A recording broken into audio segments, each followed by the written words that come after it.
से वालों से, अपनी कौम के मालदारों से, अपनी कौम के कोठी बिल्डिंग हवेली गाड़ी कार जमींदारों से अर्ज करके भीख मांगते हैं, अपने लिए नहीं, अपनी कौम की गरीब बेटियों के लिए, अपनी मिल्लत के नस्लों के मुस्तकबिल के लिए।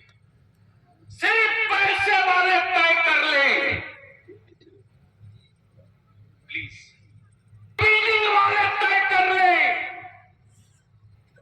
कि हम 15-20 आदमी के साथ सादगी से जाकर निकाह करके बहू लाएंगे।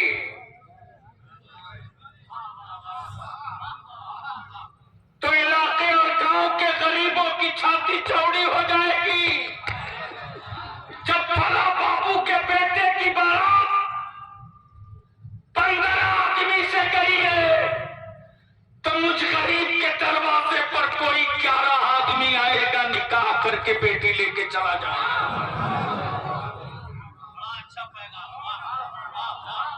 अल्लामा अलीमी साहब रात को 2 बजे जब फोन आया तो मैंने वापस बैक टेलीफोन किया अल्लामा मेहताब ज़ियाई साहब। जब टेलीफोन किया तो एक बच्चा उठाया, उसने जवाब दिया कि जो फोन कर रहे थे उनका इंतकाल हो गया। को पूछने लगा कि मैंने क्यों नहीं फोन उठा दिया रात को 2 बजे।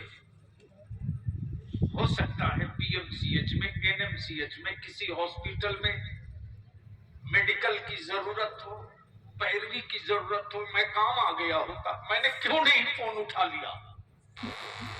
मैं अपने दिल को बार बार कचोके मार रहा था। हजरत आप बलियाबी साहब बोल रहे हैं? मैंने कहा जी बेटा बोलो। जवाब दिया कि आज मेरी बहन की बारात आई थी, मेरे अब्बू ने 50 आदमी के बजाय 100 आदमी के खाने का इंतजाम किया था। इत्तेफाक से 10-15 आदमी का खाना घट गया और बीच मजमे में लड़के के बाप ने मेरे बाप को भिखमंगा बोल दिया। जैसे ही बोला कि तुझसे तो बेहतर शहर का भिखमंगा, मेरे अब्बू उसी वक्त सीना पकड़ के बैठ गए। हम लोग संभालते रहे लेकिन अब्बू नहीं बचे। मैं इस वक्त हॉस्पिटल में अपने बाप की लाश के पास हूं। एक मेहरबानी कर दीजिए कि मेरे अब्बू का पोस्टमार्टम ना हो।